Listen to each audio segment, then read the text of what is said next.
We'll shift gears a little bit to address an issue that investors need to manage all the time, which is portfolio management.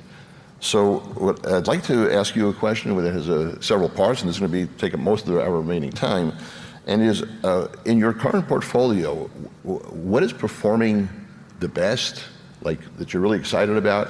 And in addition to that, just because it's performing the best, are you looking to increase it?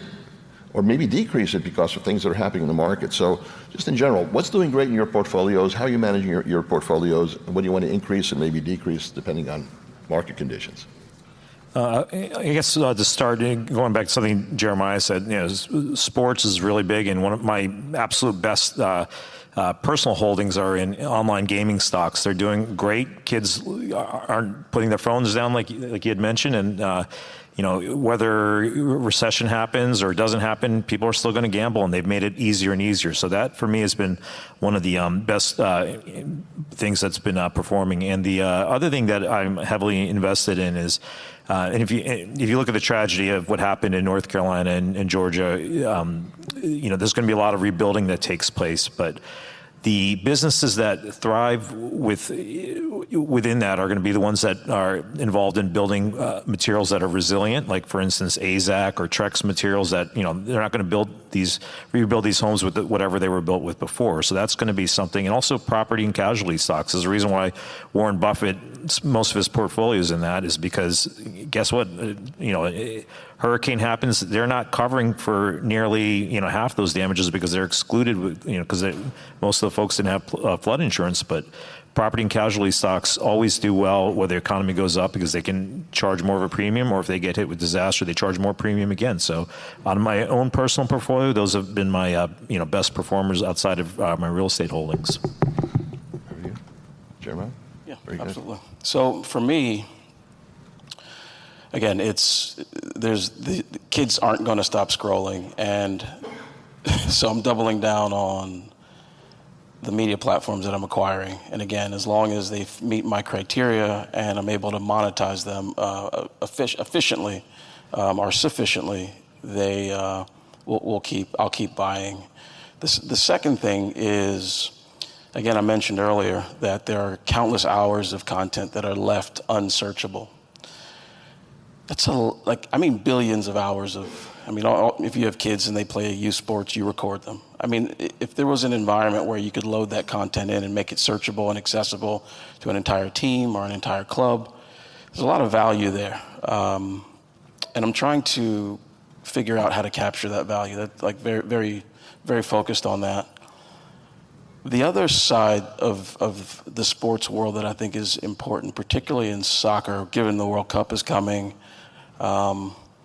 it's really on the human capital side. We've got a lot more quality coaches. We've got a lot more quality players than we've ever had, and they lack a lot of education. And it's impacted the culture of soccer. You see it also in other youth sports, the culture of youth sports from a parent standpoint.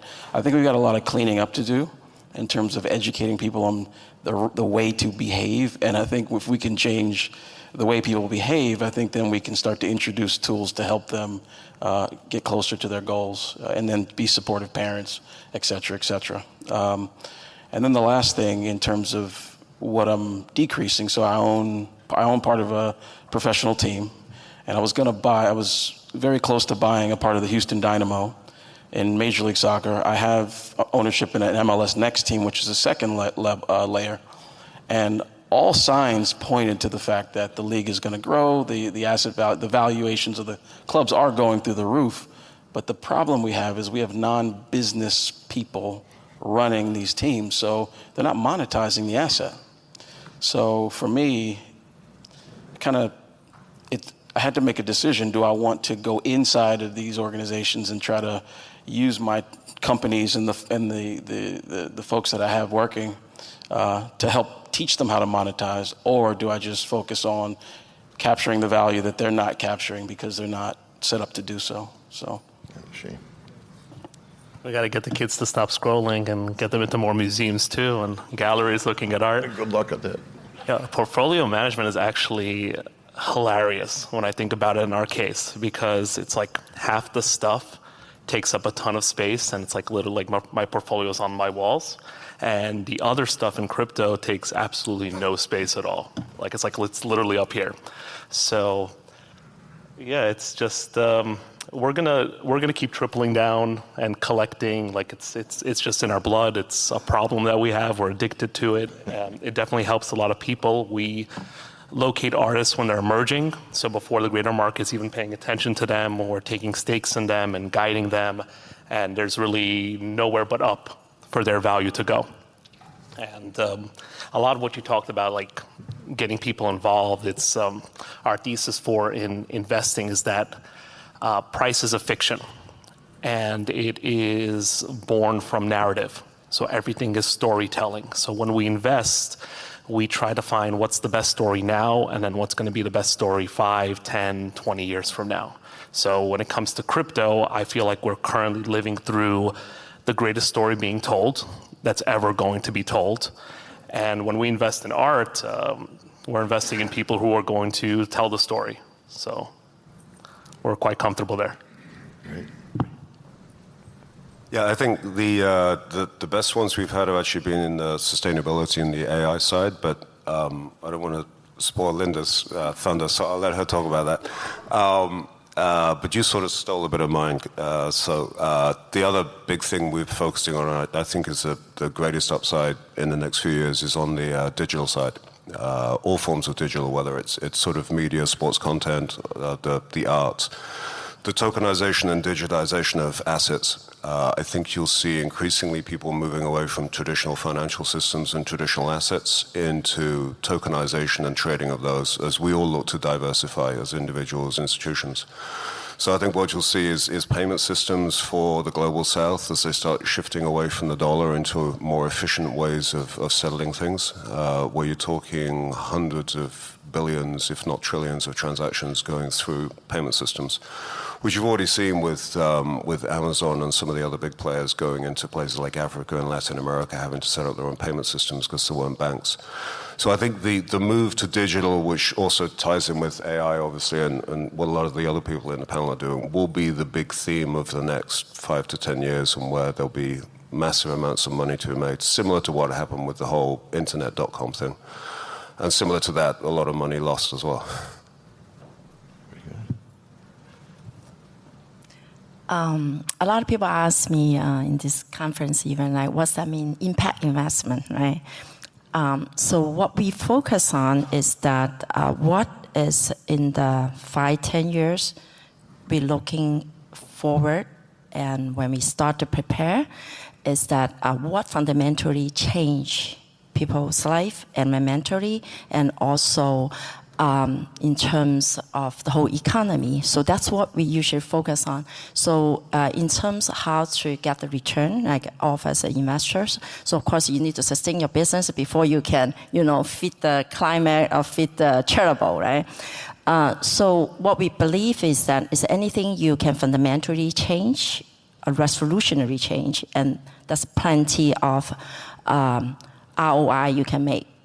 So that's what we believe on. So in terms of focus in the next 5 years or 10 years or next year, we're not just double down, we're going to triple down in the areas like we're using the technology we personally, our family invested, or we acquire or partner together to be able to tackle the changes or climate, for example, hurricanes, we see a lot, right? Fires, and you and I was talking about the apartment housing and buildings, so we will be able to partner with the industry leaders on that, on the building material, for example, to be carbon-free and at the same time hurricane-proof, and then also fire-proof, for example. So, and then with some of the quiet technology or our technology, we can provide independent green energies into it. So with that we fundamentally change a lot of things happening in the disaster event.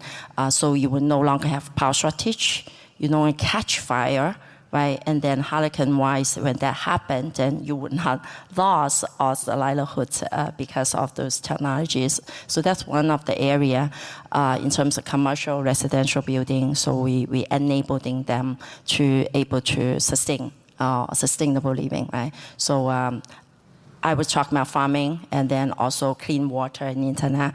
So same thing for farming verticals and also for data centers. We talk about AI, the enablement of data centers to be able to have capacity to support your AI model training, right? So that was another area we focus on next year or the next 10 years, I would say. Excellent answers. This is really great.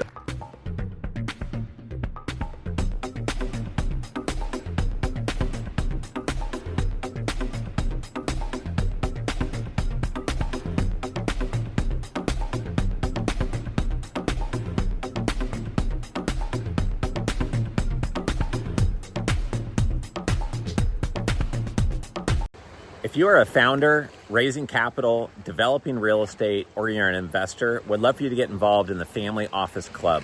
I've run this community for 18 years now. We've hosted 300 live events.